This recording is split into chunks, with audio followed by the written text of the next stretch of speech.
శ్రీమద్భాగవతం శ్రీమద్భాగవత గ్రంథానికి నమస్కారం. నిగమకల్పతరోర్గళితం ఫలం సుఖముఖాదమృతద్రవ సంయుతం పిబత భాగవతం రసమాలయం ముహురహో రసికా భువి భావుకాః. శ్రీసుఖయోగీంద్రుల వారికి నమస్కారం. యం ప్రవ్రజంతమనుపేతమపేతకృత్యం ద్వైపాయనో విరహకాతర ఆజుహావ పుత్రేతి తన్మయతయా తరవో వినేదుః తం సర్వభూతహృదయం మునిమానతోస్మి. నరనారాయణులకు, చతుర్ముఖ బ్రహ్మకు, సరస్వతీదేవికి, వ్యాసమహర్షుల వారికి నమస్కారం. నారాయణం నమస్కృత్య నరం చైవ నరోత్తమం దేవీం సరస్వతీం వ్యాసం తతో జయం ఉదీరయేత్. శ్రీమద్భాగవతము తృతీయ స్కంధములో సూత మహాముని శౌనకాది మహర్షులందరికీ ప్రవచనం చేస్తూ ఈ రకంగా చెబుతూ ఉన్నాడు. ఓ మహర్షులారా, శ్రీసుఖ యోగీంద్రుల వారు పరీక్షిన్నరేంద్రుడికి ఉపదేశం చేస్తూ ఈ రకంగా చెబుతూ ఉన్నాడు. ఓ పరీక్షిన్నరేంద్ర, మైత్రేయుడు విదురునికి శ్రీమద్భాగవతాన్ని ఉపదేశం చేస్తూ ఇలా చెబుతూ ఉన్నాడు. ఓ విదురా, చతుర్ముఖ బ్రహ్మ దేవతలకు శ్రీవైకుంఠములో జరిగినటువంటి సన్నివేశాన్ని వివరిస్తూ ఇలా చెబుతూ ఉన్నాడు. ఓ దేవతలారా, శ్రీమన్నారాయణుడు సనకాదులతో ఈ రకంగా మాట్లాడుతూ ఉన్నాడు. ఓ సనకాదుల్లారా, ఓ బ్రహ్మవేత్తలారా, బ్రహ్మవేత్తలకు, బ్రాహ్మణులకు, నా భక్తులకు భోజనాదులు సమర్పిస్తే నేను సంతోషించినట్టు యజ్ఞముల ద్వారా నాకు సమర్పించే హవిస్సులతో కూడా నేను అంతగా సంతోషించను.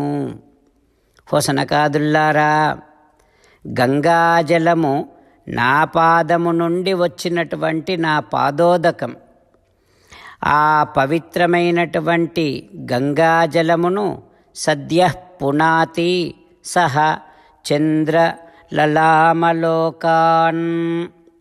పరమశివుడు శిరస్సున ధరించటం వలన ఆ గంగాజలము, నా పాదోదకము ఆ పరమశివునితో పాటు ఈ లోకాలన్నింటినీ కూడా పవిత్రం చేస్తుంది. అట్లాంటి అంతటి పవిత్రమైనటువంటి పాదములు కలిగినటువంటి వాడిని నేను.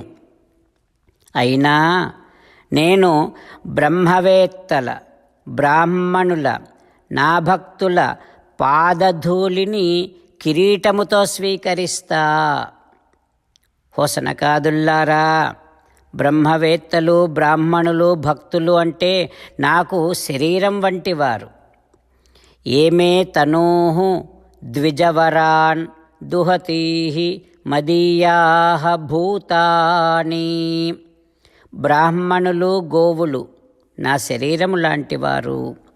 అయితే అట్లాంటి వారి మీద పగ పెంచుకొని వారిని నా శరీరముగా కాకుండా వేరుగా ఎవరైతే భావిస్తారో, ఎవరైతే అట్లా చూస్తారో, వారిని నాకంటే వేరుగా ఎవరైతే అట్లా చూస్తారో వారిని యమలోకములో, యముని ఆధీనములో ఉండేటటువంటి ఇనుప ముక్కులు కలిగినటువంటి గ్రద్దలు పీక్కొని తింటాయి వారిని. అందుకని ప్రతి ఒక్కరూ బ్రహ్మవేత్తలను, బ్రాహ్మణులను, నా భక్తులను నా శరీరముగానే చూడాలి. బ్రాహ్మణులను ప్రేమతో పలకరించేటటువంటి వారు, మందహాసముతో, మంచి మాటలతో బ్రాహ్మణులను పలకరించేటటువంటి వారు నా హృదయాన్ని చాలా సులభముగా వశము చేసుకున్నట్టే. ఓ సనకాదుల్లారా, అయితే ఇక్కడ ఈ ద్వారపాలకులు నా సేవకులే అయినా ఈ జయ విజయులు నా మనస్సును తెలుసుకోకుండా మీ పట్ల తప్పు చేశారు వారు. అందుకని వారు మీరిచ్చినటువంటి శాప ఫలాన్ని అనుభవించాల్సిందే. అయితే ఆ శాప ఫలాన్ని అనుభవించి మళ్ళీ త్వరగా నన్నే వారు చేరుకునేటట్టుగా మీరే అనుగ్రహించండి అంటూ సాక్షాత్తుగా శ్రీమన్నారాయణుడు సనకాదులతో మాట్లాడుతూ ఉన్నాడు. ఆ తర్వాత ఏం జరుగుతుందో రేపు తెలుసుకుందాం. ఓం శ్రీకృష్ణ పరబ్రహ్మణే నమః. ఓం అస్మద్గురుభ్యో నమః. అంతేకాకుండా మనం ప్రతిరోజు శ్రీమన్నారాయణుడికి ఒక 8 పనులు చేస్తాం అని మాట ఇద్దాం.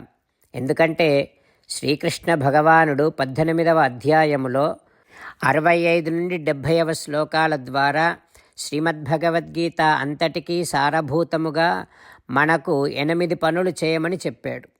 అలా చేస్తే చాలు, నేను మిమ్మల్ని అన్ని విధాలుగా రక్షిస్తా అని ప్రమాణపూర్వకముగా ప్రతిజ్ఞ కూడా చేశాడు.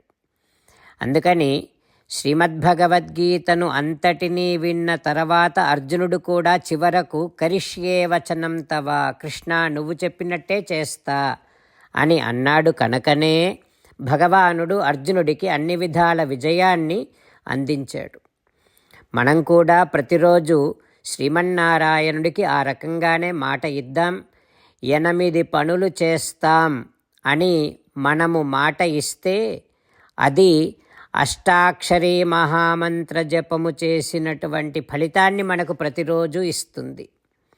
ఇట్లా మాట ఇవ్వటం కంటే గొప్ప పూజ, యజ్ఞము, తపస్సు మరొక్కటి లేనే లేదు. అందుకని నేను అంటూ ఉంటాను, మీరు మనస్సులో భావిస్తూ ఉండండి. ఈ రకంగా మనము మాట ఇస్తూ ఉంటే శ్రీకృష్ణ భగవానుడి ముఖారవిందములో కలిగేటటువంటి ఆనందాన్ని మనం ప్రతిరోజు దర్శిద్దాం, ఆస్వాదిద్దాం. జై శ్రీమన్నారాయణ. హో శ్రీమన్నారాయణ, నువ్వు చెయ్యమన్నట్టే నేను నిన్నే సంతతము ధ్యానము చేస్తూ ఉంటా. హో శ్రీమన్నారాయణ, నువ్వు చెప్పినట్టే నేను నీ భక్తుడిగానే ఉంటా. హో శ్రీమన్నారాయణ, నువ్వు చెయ్యమన్నట్టే నేను నా విధులను, కర్తవ్యాలను నీ సేవగా, నీ తృప్తి కోసమనే సక్రమంగా నిర్వర్తిస్తూ ఉంటా.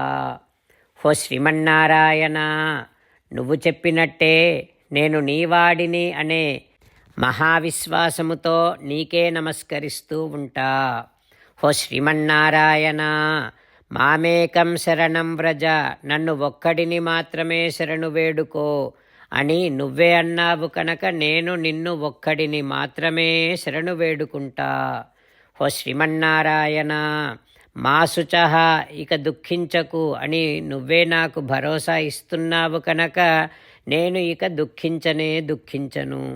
హో శ్రీమన్నారాయణ, నువ్వు చెప్పినట్టే నువ్వు నా కోసమని అనుగ్రహించినటువంటి శ్రీమద్భగవద్గీతను ప్రతిరోజు కనీసము 1 శ్లోకాన్నైనా జ్ఞాపకం చేసుకుంటూ శ్రీమద్భగవద్గీతను అనుసంధానము చేస్తూ ఉంటా. హో శ్రీమన్నారాయణ, నువ్వు చెప్పినట్టే నువ్వందరి కోసమని చెప్పినటువంటి శ్రీమద్భగవద్గీతను తెలియని భక్తులందరికీ తెలియచేసే నా వంతు ప్రయత్నాన్ని నేను నిరంతరము కొనసాగిస్తూనే ఉంటా. హో శ్రీమన్నారాయణ, నేను నువ్వు చెప్పినట్టే చేస్తా, నీకు నచ్చినట్టే ప్రవర్తిస్తా, నీకోసమే పని చేస్తూ ఉంటా.